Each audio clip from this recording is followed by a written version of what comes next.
Dodge City and in the territory on west, there's just one way to handle the killers and the spoilers, and that's with a U.S. Marshal and the smell of Gunsmoke.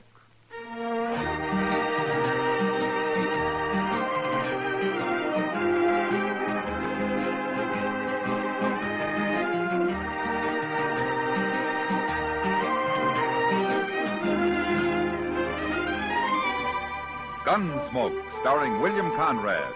The story of the violence that moved west with young America. The story of a man who moved with it. Matt Dillon, United States Marshal.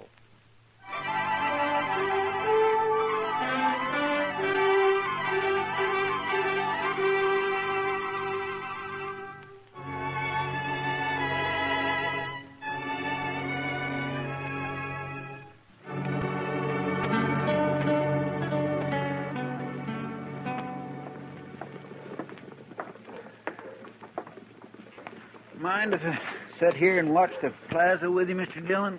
Hmm? Oh, sure. Sit down, Chester. Sit down. I got spring fever, I guess. Yeah, I guess everybody has it. That'll change soon enough. It will? Sure. As soon as the first trail herd hits Dodge. Yeah, I suppose.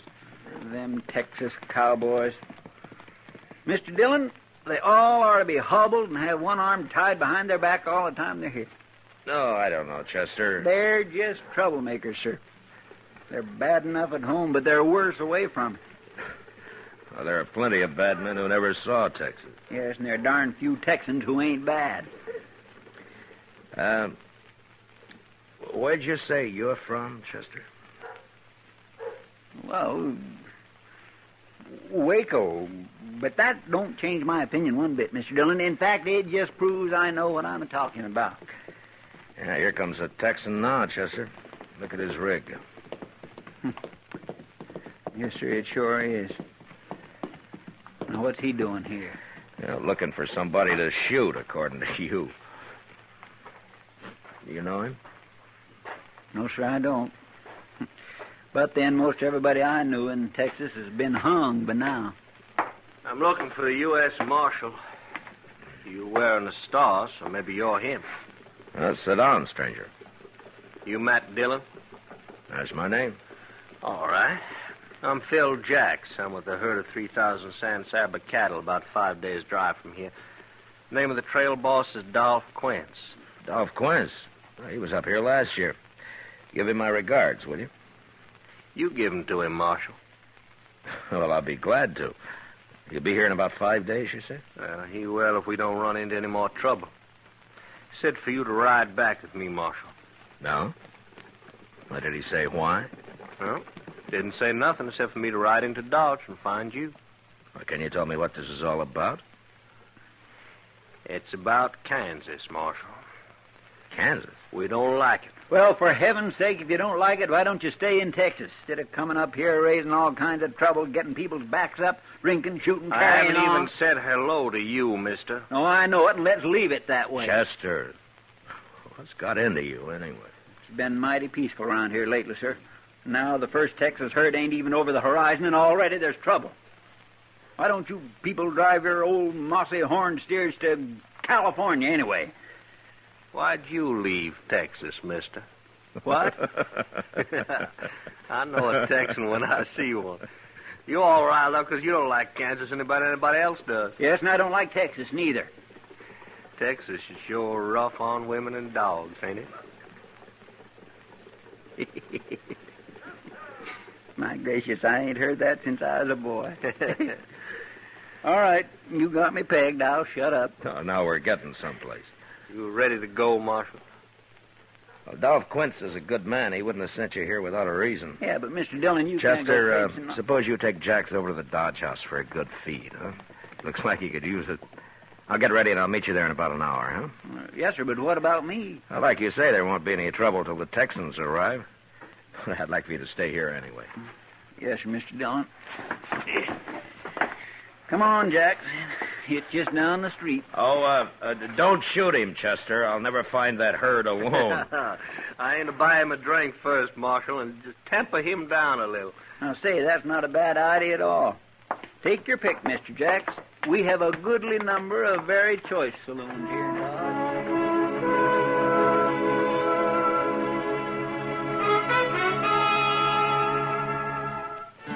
I hadn't been out on the prairie for some weeks, and I found its usual monotony broken a little by the freshness of spring, with great patches of green standing out against the natural sunburnt color of last year's grass.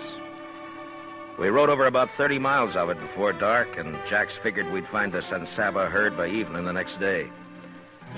And sure enough, an hour or two after we'd crossed the Cimarron next afternoon, we spotted the herd's dust ahead of us. We rode up to the chuck wagon just as the cook was hollering for the men to come and get it.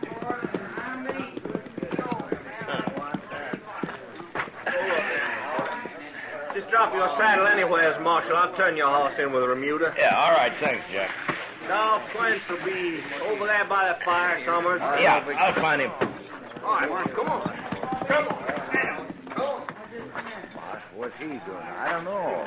I can't understand it. Who is it?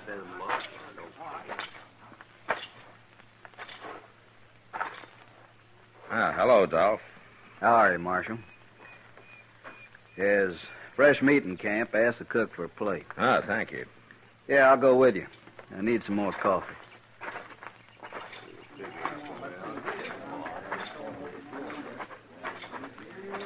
You like buffalo veal? One of the boys roped and shot a calf this morning. Sure, I like it fine. Guess it was buffalo that scared our horses last night. Old remuda broke loose. Hey, cook, give this man a plate of meat. Sure thing, Doc. Yeah, it looks mighty good. You know, Jackson and I haven't eaten since morning. Give me some coffee, will you? Yep. Thanks, cook.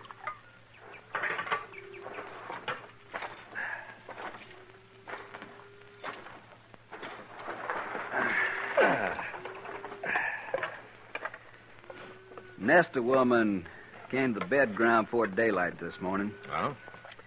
Yeah, I had a boy with her driving a wagon. Asked if we had any little calves that had been dropped during the night. Well, she probably picks up calves from all the herds that pass this way, huh? And we'd have to get rid of them anyway, so I let her have them. Even if she was a Kansan. Oh? Where was her husband? Dead, according to the boy. Oh, I see. You know, if there'd been a Kansas man asked for calves, I don't think I could have talked these boys into allowing it. Oh, is that so? It sure is, Marshal. Say, you got any tobacco? Mine's a mite dry. Oh, yeah, sure. No. There you are. Here. Fix yourself a smoke. Thanks, Marshal. Tell me, Dolph, have you seen any Kansas Jayhawkers on the way up?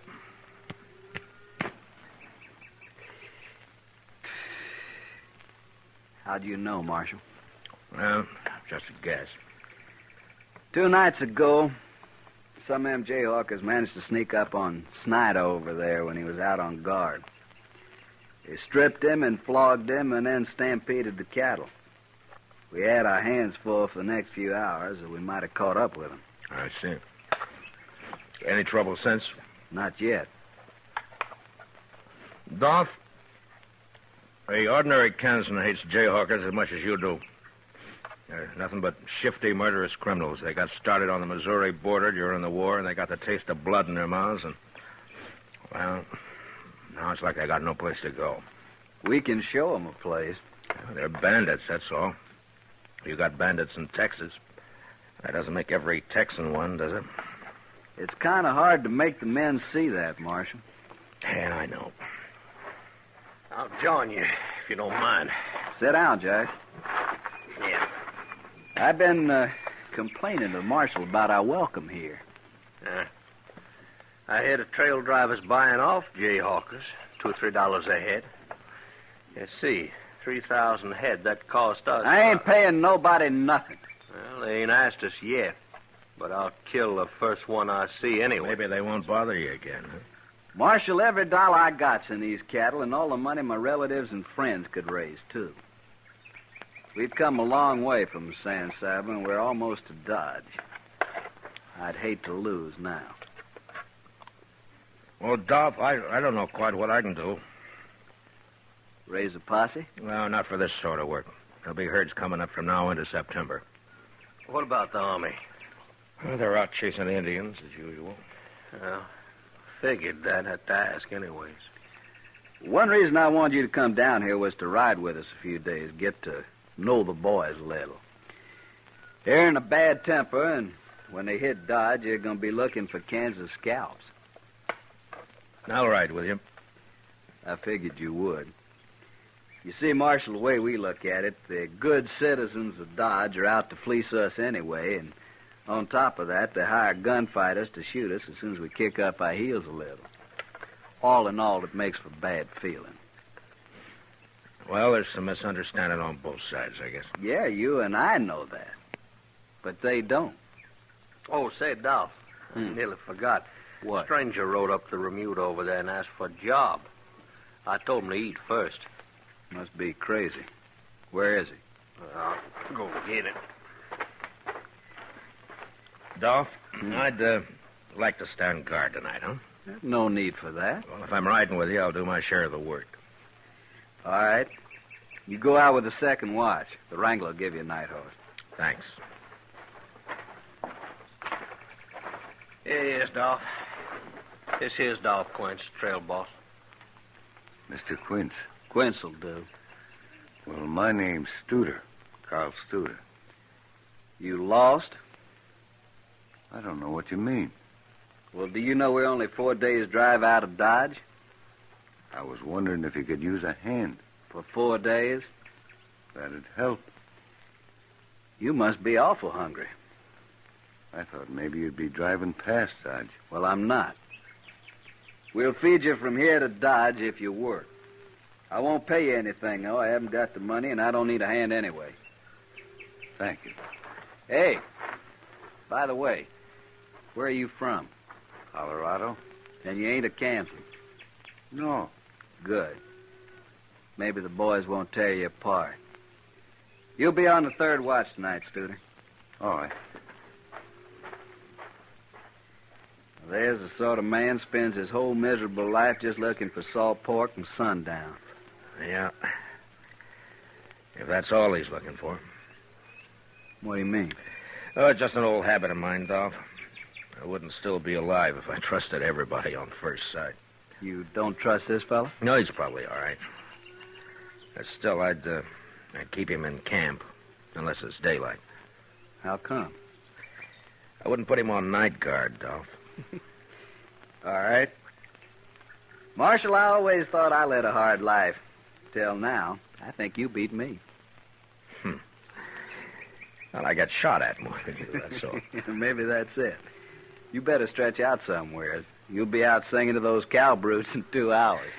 Yeah. Well, I'll see you later, Dolph. Breakfast at 4.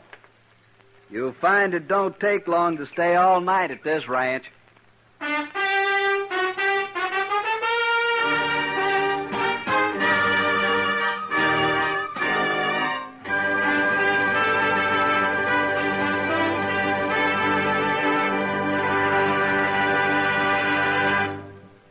We will return for the second act of Gunsmoke in just a moment. But first, right now, our country is engaged in an all-out effort to fight aggression and preserve our democratic freedom. The future of America concerns us all. That's why we should all help to make that future as bright as possible. By buying United States savings bonds, you can help make American freedom secure, and at the same time, you'll be automatically saving for your own financial security. Buy an extra bond for your future and Uncle Sam's. Now the second act of Gunsmoke.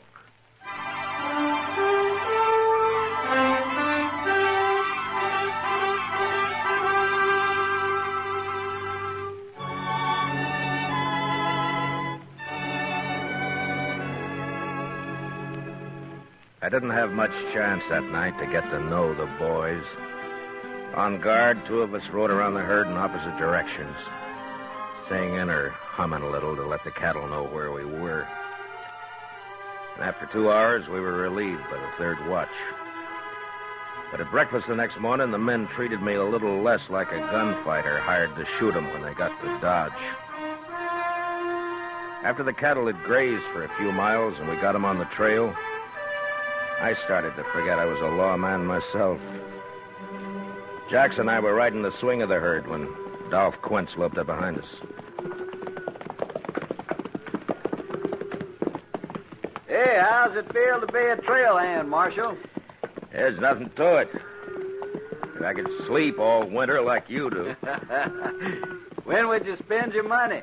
I already offered to trade jobs with the Marshal. Dolph, you know where I found him in Dodge. Hanging a horse thief, I hope. Yeah, not likely. Sitting idle in a chair, taking in the sun like an old man.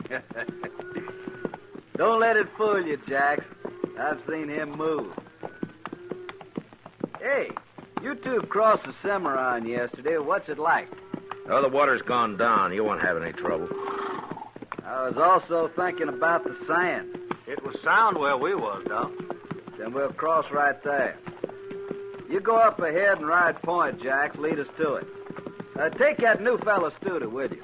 I don't need him. I want him up front where I can see him. Okay. Hit him off.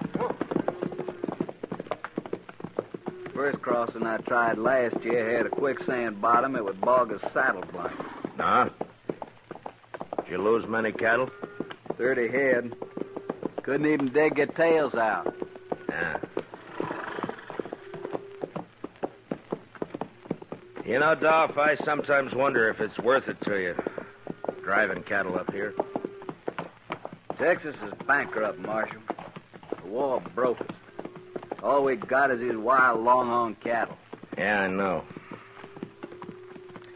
But maybe there'll be an easier way someday. We'd starve waiting for the railroad. I suppose so. Anyway, this San Saba herd of yours is the first to reach Dodge this year. The prices are high. You ought to profit $20 a head. I hope so.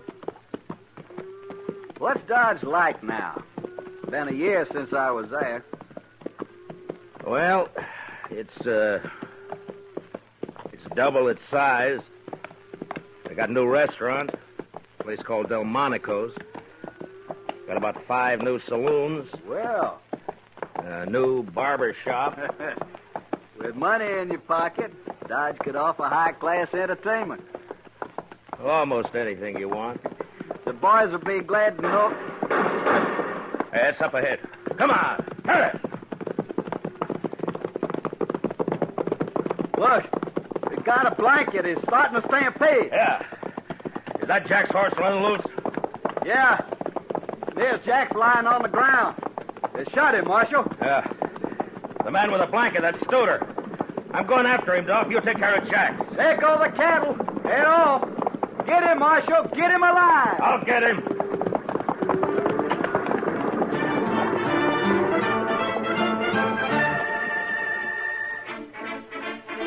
As I followed Studer, a few shots whipped past my head, but they didn't come from him. They came from behind a small rise he was headed for. Whoever was shooting was still too far away from me to worry about. I wanted to take care of Studer first. And slowly the distance between us closed. I pulled my rifle out of the boot and I snapped one off at him. He threw up his hands and pitched forward out of the saddle. I glanced at him as I rode past and crossed him off as one Jayhawker less. When I reached the rise, I jumped off my horse and ran up it on foot. Near the top, I got down and I crawled. When I poked my head over, there was only one man in sight. The other Jayhawkers, if there'd been any, had disappeared. This one was afoot, and he was running for his horse. I took my time and put a shot into the cantle of his saddle, and the horse bolted. And the man dropped behind a rock and lay there. He was only half covered, so I stood up. And a step at a time started toward him down the hill.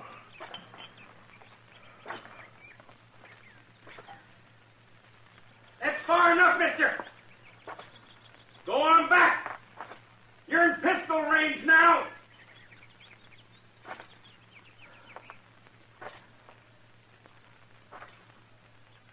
Stand right there, you.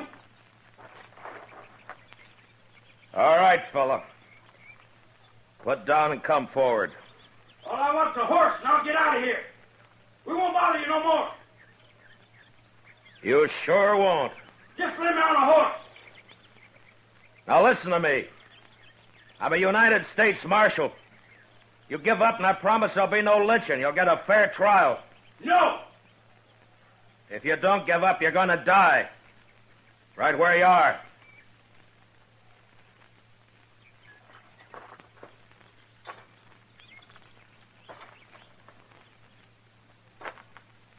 Let me go, I'm warning you.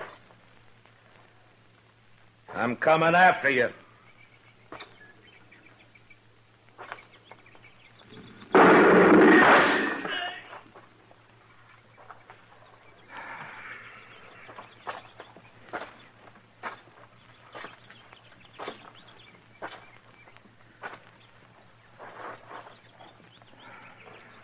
You just had to try it, didn't you?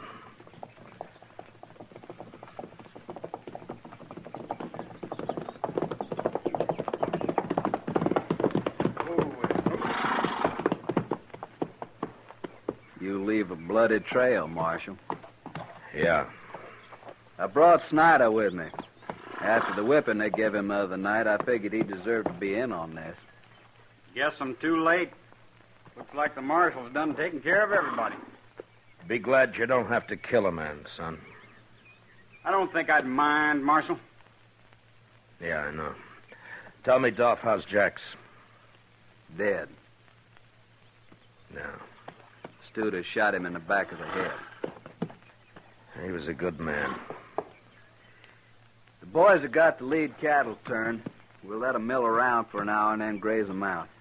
Good. I left my horse over the rise there, Snyder. Would you get him for me, please? Yeah, sure. Come on. Looks like you walked right down onto this man. I tried to take him alive, like you asked. Guess I just wanted to hang him myself. Anyway, I'm glad he's dead. Yeah. Marshal, we'll be burying Jax out here. Wondering if you might know how to do it. Maybe a prayer or something. Well, I'm not... Yeah, I'll try, Dolph. Let's get back in.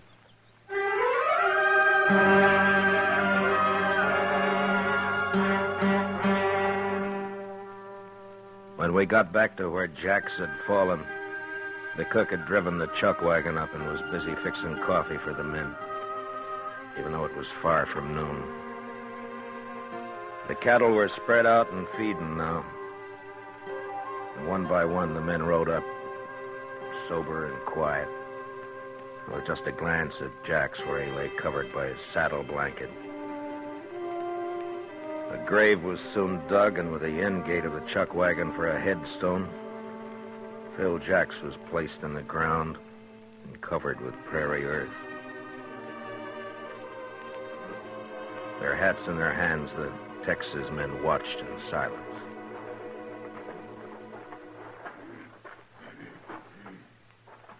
If you will, Marshal, we're ready now. Yeah.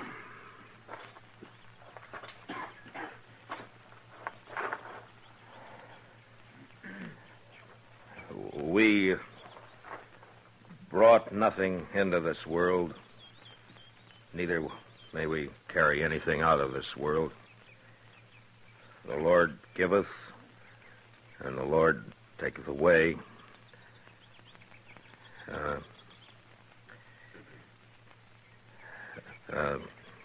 Even as it pleaseth the Lord. Yeah. Even as it pleaseth the Lord, so cometh things to pass. Blessed be the name of the Lord. Amen. Amen.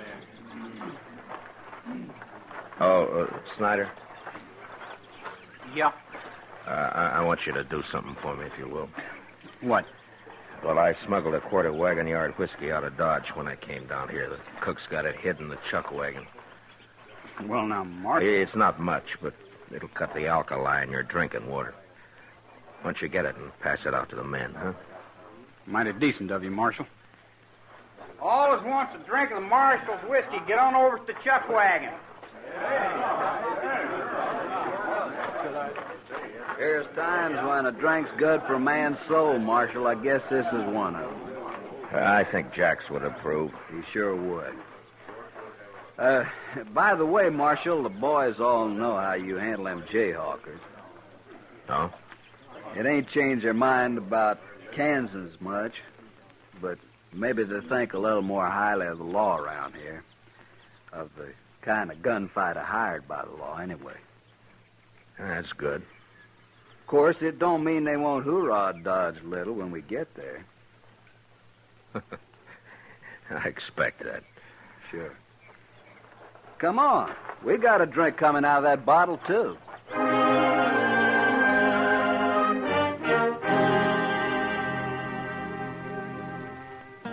3 days later, the San Saba herd reached Mulberry Creek, about 10 miles south of Dodge. Dolph Quince decided to hold it there till he got it sold. So I said goodbye to the men and rode on into Dodge ahead of them. We'd meet again. In the plaza, at the Texas Trail, at the Alafraganza. And I was sure of one thing. Short of gunplay, that particular bunch of Texas cowboys were going to be allowed to hoorah Dodge unmolested.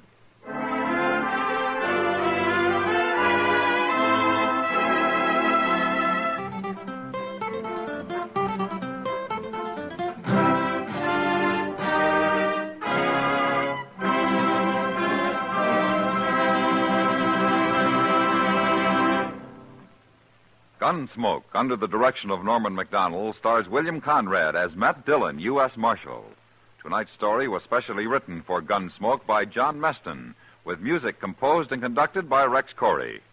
Featured in the cast were Lawrence Dobkin and Harry Bartell, with Sam Edwards, Jack Crucian, and Jim Nusser. Parley Baer is Chester. Gunsmoke is heard by our troops overseas through the facilities of the Armed Forces Radio Service. Join us again next week as Matt Dillon, U.S. Marshal, fights to bring law and order out of the wild violence of the West in Gunsmoke.